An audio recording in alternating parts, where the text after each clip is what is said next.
Hey friends, I'm not feeling super great today, so I hope you don't mind, but I'm gonna jump us straight into the studio and collage making process.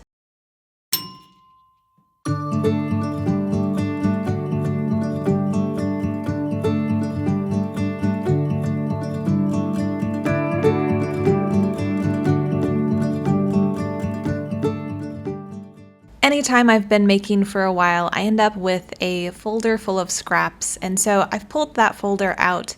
As I find a straight edge piece, I glue it along the perimeter, and I just find that this helps me define my canvas area. You certainly don't have to define the canvas area. You could be very loose with this and have jagged edges. But there is something about the clean line that, for me, because everything else is so messy and chaotic, it just gives me a sense of, I don't know, I just like it. As I'm going along, I am trying to find pieces that have lots of color and dimension. Bitter experience has taught me that it's not that important how things are glued down, as long as you get coverage. At least in the collages that I make, I'm about to just scribble on top of this thing. So all the places where the paper connects, it won't be that obvious once I'm through with this thing.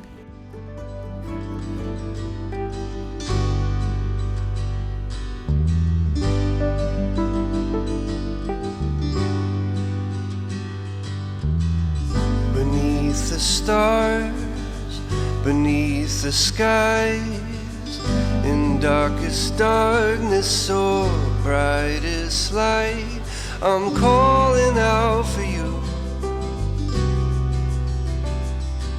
I'm calling out for you.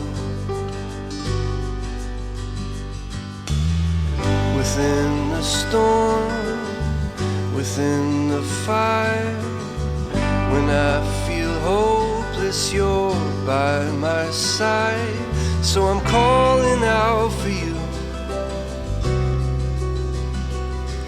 I'm calling out for you. When all my plans start to come undone and there's no one there to see me through, when all my strength has been overcome and there's nothing left for me to do but tell the truth, I'm calling out for you.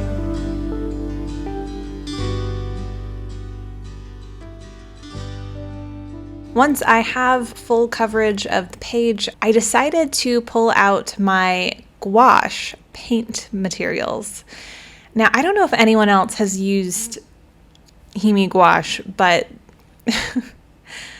I like it at first. Obviously, it's all soft and lovely, but within a couple of weeks, it gets super dry like this. Dry and cracked, and I don't use this paint nearly enough in order to get through it quickly, so I just always end up with dried gouache. I don't know how other people do this, but I did learn my lesson. I had a previous set that I opened all the little containers, and then everything dried out, and it was fine. I mean, they were still usable. As you can see, you can wet them and still get some pigment out of them, but it's much, much harder when they're this dry.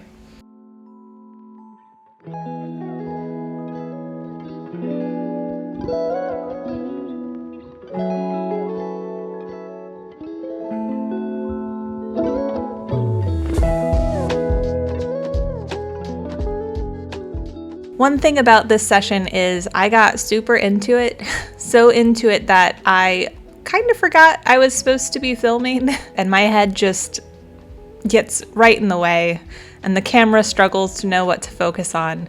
So apologies, this is going to be a little rough.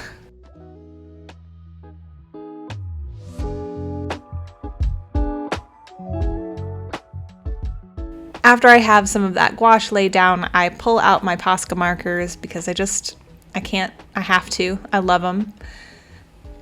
And I started playing around and making fun organic shapes. Normally when I do a collage like this, I have a tendency to lean toward landscapes and trying to make sense of all of the shapes as if they were some scene that I'm trying to carve out using the markers. But in this case, I just wanted to try something different. You know, I was trying not to do the same old thing. And what I ended up creating here sort of felt like alien flowers, so I leaned into that. But there's definitely no attempts here at representing true nature. As I'm working, I'm trying to find colors that will contrast and work well with the background colors that I've laid down, but I'm also not that worried about it either. I mean, there's only so much color theory that I can take whenever I'm just trying to play in the sketchbook.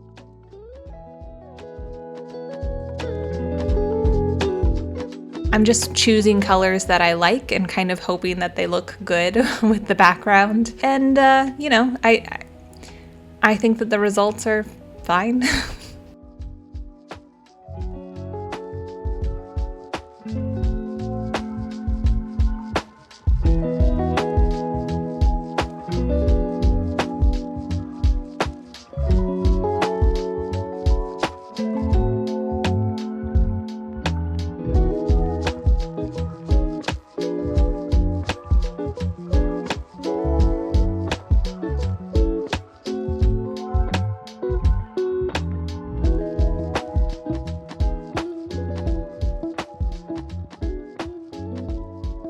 Because that pink was not standing out super well, I decided to grab a purple marker and outline it a little bit. I do think that this gives it a little bit of, I don't know, radiance, presence. It does something.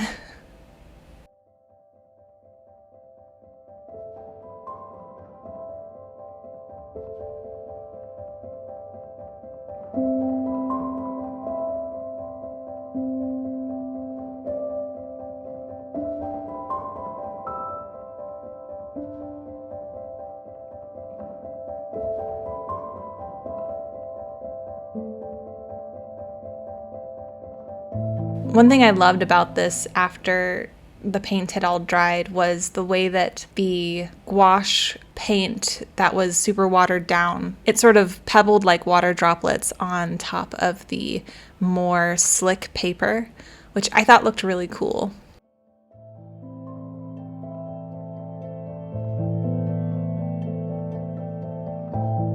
I read somewhere that if it feels like a piece of art is missing something, add black somewhere, which for me has worked a few times. I'm not really sure what the science is about it, but it definitely draws the eye.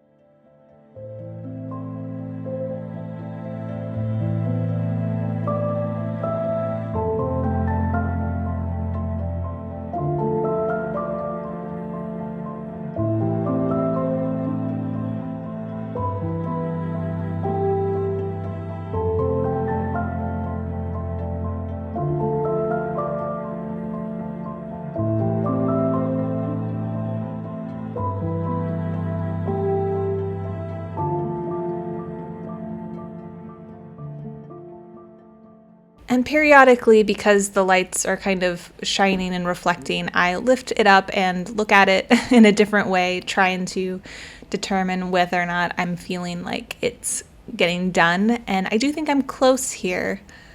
I felt like the bottom of this strange little flower needed something to help give it a little more gravitas, presence. But it's always a delicate balance when I do these. How much of the paper behind am I covering? How much do I leave visible? I guess I'm a bit of a maximalist here and I really go for it.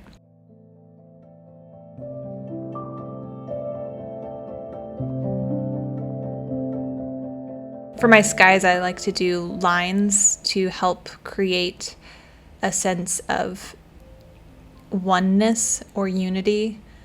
And so I do that here.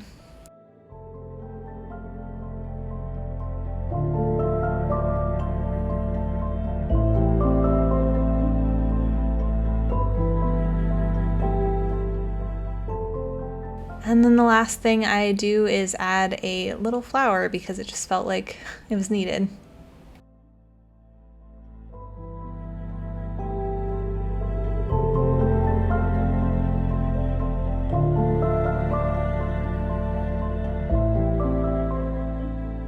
I think what I like about this collage is how loose it is. It really broke me out of some of my tried and true methodologies and gave me a chance to try something new.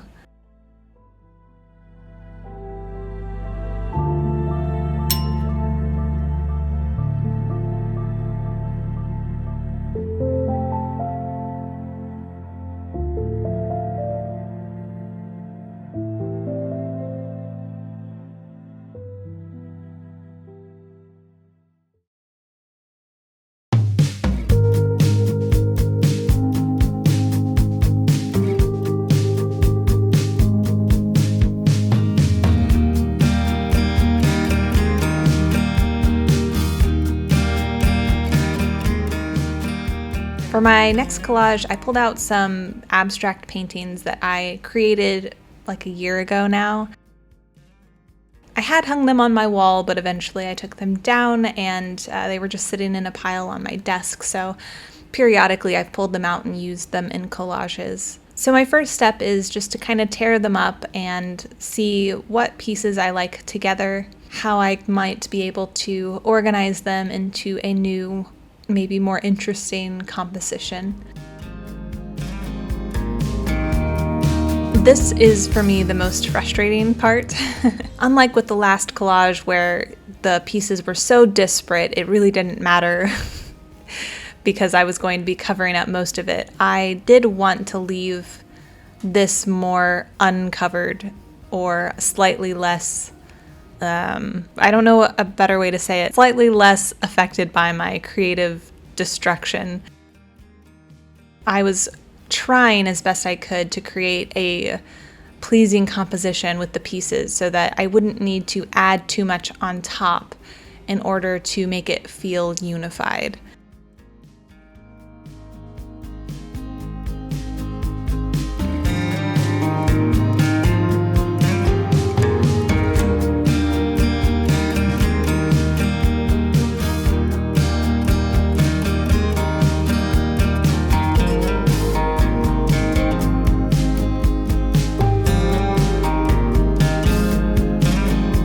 Eventually, I pulled off a lot of pieces and made it smaller, and I think this helped because I wasn't getting anywhere trying to make it full page.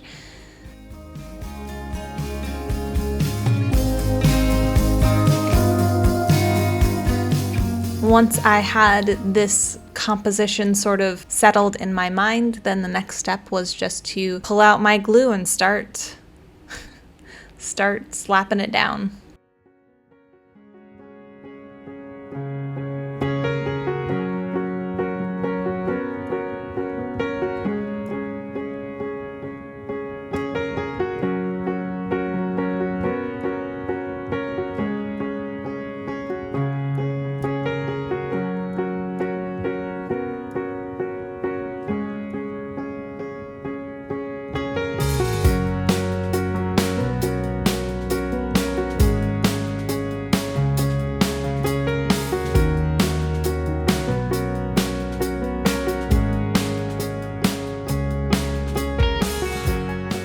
It's funny to me how I had the composition sort of figured out, but the second you move anything, it never ends up quite in the same spot.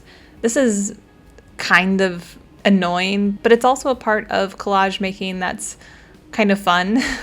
It's slightly unpredictable, or at least maybe I'm slightly unpredictable. Hilariously, the bad filming has continued. And I pulled out this pen and started drawing lines, which my head then got in front of and covered the whole process. And then because I wanted to just create a little bit more unity in the background, I pulled out this red marker pen from Posca and started drawing lines. I like the way this turned out. I think that it draws the eye from top to bottom with that black line.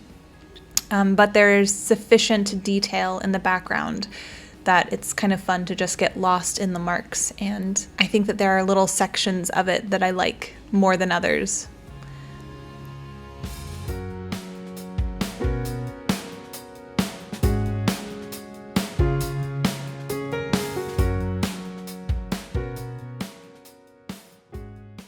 And there you have it. Those are my 2 scrappy collages. If you want to hang out with me a little longer in the studio, then check these videos out. And I appreciate you being here. Thanks so much. Bye. See ya. Bye.